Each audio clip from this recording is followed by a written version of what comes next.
Hello everyone, আসসালামু আলাইকুম। Welcome to my daily blog. প্রিয় মানুষটির জন্য একটি খাবার বানাচ্ছি। মেয়েদের যদি কোনো প্রিয় মানুষ থাকে তার জন্য সবকিছু করতে পারে। আর আপনারাই বলেন, প্রিয় মানুষের যত্ন করতে কার না ভালো লাগে, হোক সেটা মা বাবা এবং স্বামী সন্তান। ইভেন আপনাদের একটা কথা বলি, আমাদের এই 5 বছরের রিলেশনশিপে আমি নিজের হাতে তাকে কিছুই বানিয়ে খাওয়াতে পারিনি। আসলে এইটা একটা দুঃখজনক ব্যাপার। তাই আমি ওর ইচ্ছাগুলো পূরণ করতে মাঝে মাঝে ওর কিছু আবদার পূরণ করি। তার ভিতরে ওর একটা জিনিস ফেভারিট, সেটা হচ্ছে চিকেন বিরিয়ানি। আর এই চিকেন বিরিয়ানিটা রান্না করতে যা যা প্রস্তুতি দরকার আমি সবই নিয়ে নিয়েছি। এই বিরিয়ানিটা রান্না করার সম্পূর্ণ রেসিপিটাই এখানে রয়েছে, তাই ভিডিওটি স্কিপ না করে সম্পূর্ণ ভিডিওটি দেখবে। যারা ম্যারিড এবং বিগিনার আপুরা আছেন তাদের জন্য হেল্পফুল হবে, আর আমার মতো জামাইদের এরকম রান্না করে খাওয়াতে পারবে। আপনাদের সাথে অনেক গল্প করলাম, এখন আমরা চলে যাব ফুল রান্না বান্নার রেসিপিতে। প্রথমে আপনারা দেখতে পাচ্ছিলেন আমি কিছু পেঁয়াজ ব্রেস্তা করে নিয়েছিলাম। বিরিয়ানি রান্না করার জন্য পেঁয়াজের ব্রেস্তা মাস্ট বি দরকার হবে, তাই ব্রেস্তাটা আমি কিছু উঠিয়ে রাখলাম। তারপর পেঁয়াজের পেস্ট দিয়ে দিব, তারপরে একে একে করে সব ধরনের মশলা দিয়ে দিব। এখানে আমি মশলাগুলো শিলপাটায় বেটে নিয়েছি, কারণ এরকম রান্না করলে বেশি মজা হয়। এখানে আমি দিয়েছি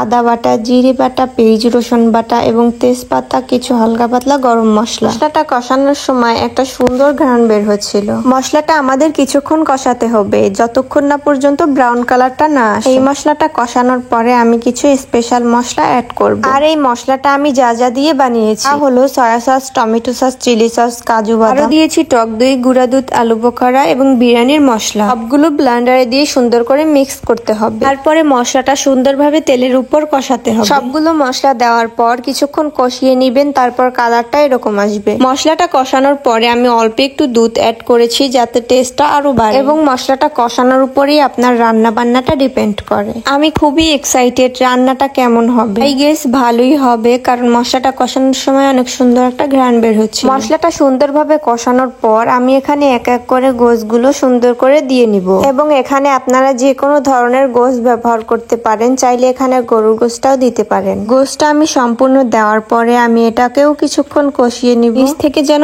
না লেগে যায়। এই জন্য আমাদের অনবরত কিছুক্ষণ নাড়তে হবে। ও একটা জিনিস বলতে তো ভুলেই গিয়েছিলাম, আমি এই বিরিয়ানিটা রান্না করা শিখেছি অনেকজনের কাছ থেকে। একটা বিরিয়ানি রান্না করতে কতজনের কাছ থেকে শেখা যায়। আমার কথাগুলো শুনে কিছু কিছু মানুষ অবাক হবে, আসলে অবাক হওয়ার কিছুই নেই, এটাই সত্যি। আসলে আমি সবার কাছ থেকে অল্প অল্প করে একটু একটু রেসিপি নিয়েছি। কথা বলতে বলতে আমার গোসের কালারটাও একদম ফাইনাল লুকে চলে আসছে। And guys, look at this colour. And আমি খুব ভয়ে ভয়ে ছিলাম যে বিরিয়ানিটা রান্না করা আসলে কেমন হবে। তারপর দেখি ও মা, রান্না করার ভেতর থেকে মধু মধু রসমালাইয়ের মতো ঘেরান বের হচ্ছিল, যা দেখে আমি খুবই শিহরিত। এখানে আমি প্রথম সম্পূর্ণ চাল দেই নেই, অল্প অল্প করে অ্যাড করেছি এবং অল্প অল্প করে নাড়তেছিলাম যাতে খুব ভালোভাবে মিক্স হয়। এখানে আপনারা পোলাওয়ের অন্যান্য চালও ইউজ করতে পারেন, ভাতের চাল কিন্তু ইউজ করা যাবে না। ভাতের চালের ভিতর ইউজ করা যাবে হচ্ছে বাসমতি চাল। আর নানুর একটা কথা মনে পড়ে, সে আমাকে বলতো যে আগের সময় যখন আমাদের বিয়ে হয়েছে তখন বিরিয়ানি ছাড়া মেয়ে দিত না, মানেটা হচ্ছে বরপক্ষদের আলাদাভাবে বিরিয়ানি রান্না করে দিতে হতো।